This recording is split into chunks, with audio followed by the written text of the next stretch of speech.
This is a story who talks about a terrible devastation through a very small lens of courage and heroism of few characters in a community of working class people, very normal people.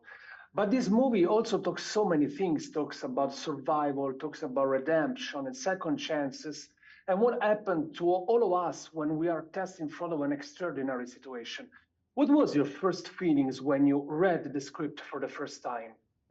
Yeah, I think I was really well. First, I'm a huge Paul Greengrass fan, and it was just really exciting to get an invitation to play.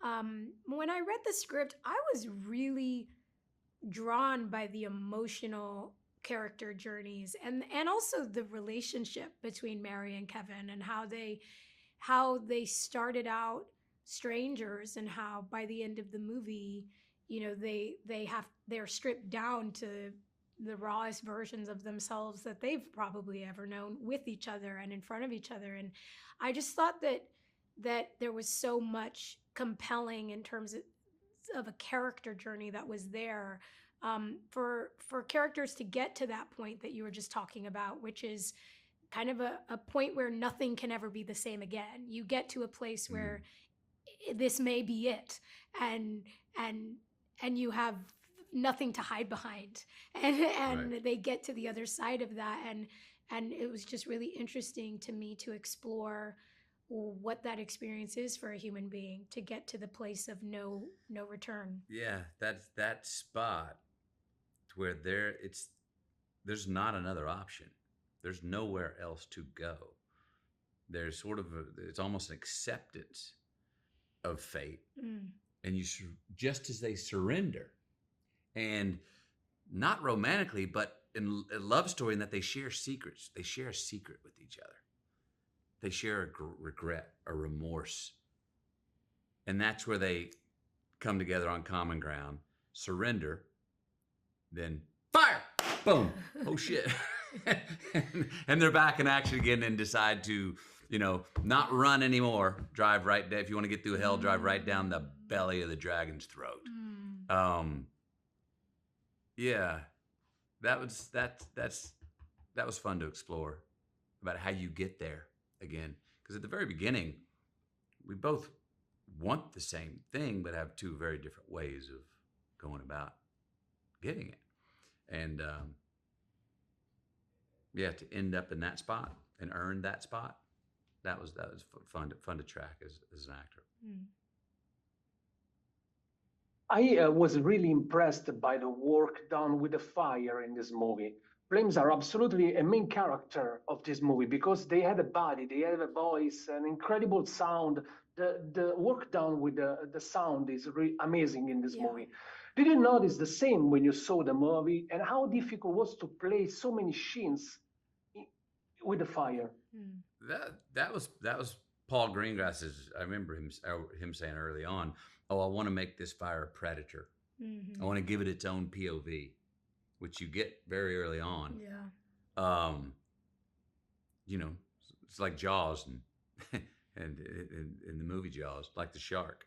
Um, Look, it was dangerous, but there was a pro team as far as stunts and pyros, because I was thinking back, this is the kind of movie I'm like, I thought I would have got injured a couple times, and I didn't. We would rehearse it, not enough to have it where you were like felt very secure with it, but enough order to where it didn't feel that dangerous. But yet, when you shot it, you were still absolutely in chaos, surprised, able to react, because every take was different. The timing was always a little bit different. There were so many moving parts. You never locked into a performance. You couldn't, and I think that's the way Paul works, that he wanted. But it was hot. I'll say that. It was hot on the bus. It was hot. Very hard. Yeah. But I remember being properly, like, I could conjure the fear. There was enough there to be afraid of the fire. It wasn't like we were reacting to nothing. But when I saw the movie come together, that's just a whole other level of masterful visual effects and masterful filmmaking and storytelling. And like you said, the sound of the fire and Yeah, I think what you end up seeing in the film is just an unbelievable recreation of what it must be like to be in a monstrous fire like that.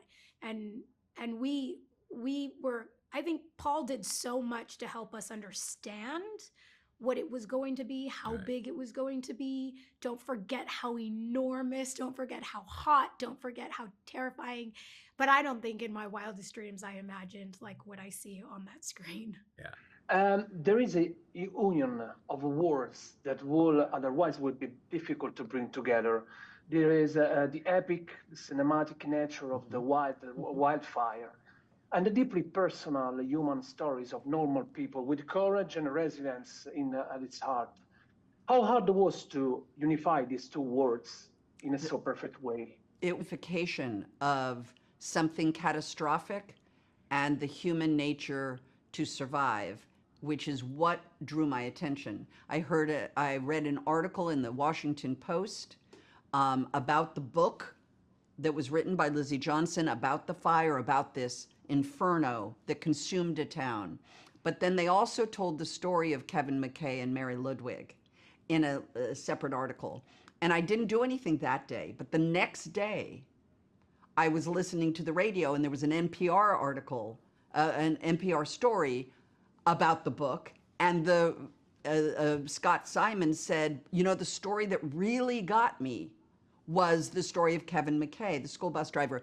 And right away, my instinct was right. I pulled my car over on the side of the road. I called my business partner, Jason Blum, and said to him, I want to buy this book. I sent him links. I said, I want to buy the book because I think it's going to be the most important thing either one of us ever do.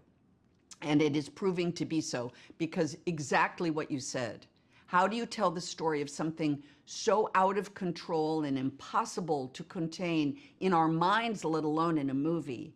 And the way you do so is through the heroism, resilience, and power of human beings to survive. And I knew that's how the movie needed to be, through that lens of the story.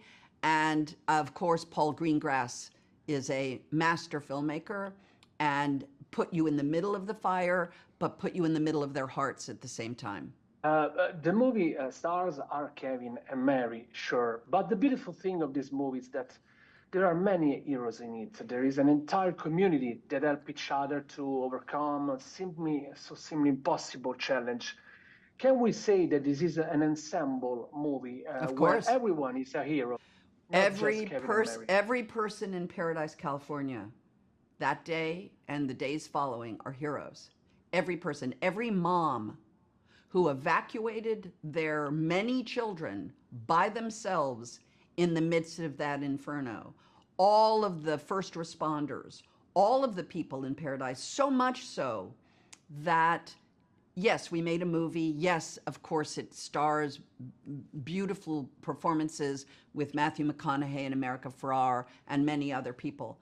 But what you hit on is the reason why it was very important for the filmmakers, producers, myself included, and America and Matthew, that we join with the town of Paradise, that we are part of Paradise. And the way we're doing that is that we are helping support Apple Original Films, myself, and everyone else, to support a permanent memorial in the town of Paradise to memorialize the 85 lives that were lost, but also every hero who survived, because Paradise today is a thriving, surviving community. They have survived this inferno, but there isn't a memorial, and there needs to be. And so we are participating to finish that memorial.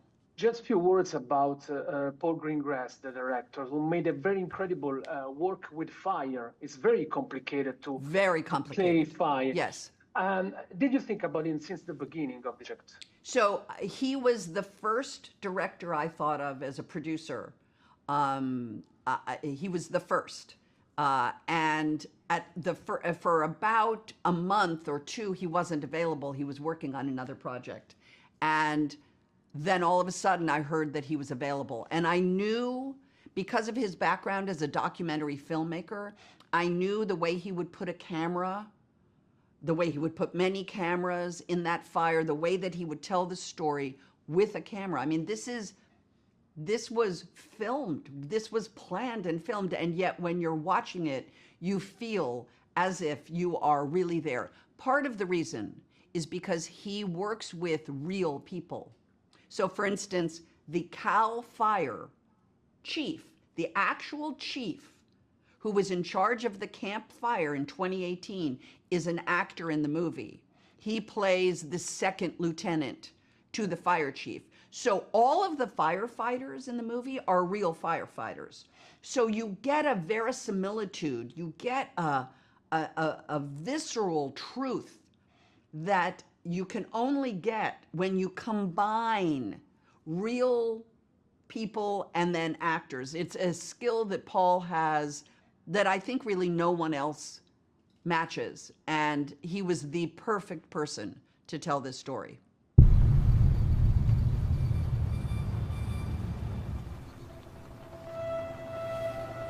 Hey, buddy.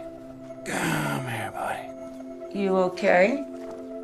Struggling, man. Can't seem to catch a break.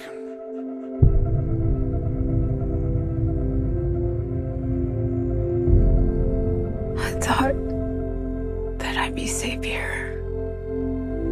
Follow the rules. And nothing bad could truly happen.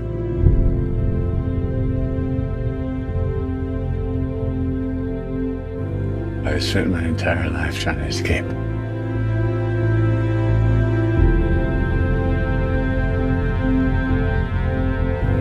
Then after a few years,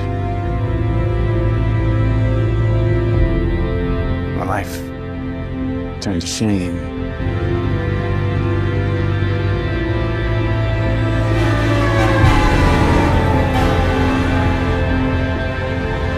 When I first got the call to go pick up the kids, I started to think that maybe I could earn a second chance.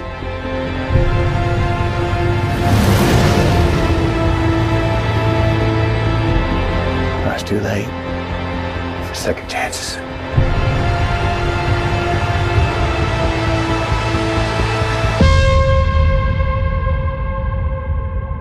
It's not too late. I want my daddy. He's doing everything he can to get to you. We gotta get these kids out of here. Tell them to save lives wherever they can. That's all we can do now. I have 22 kids on that bus. I gotta get them to their parents.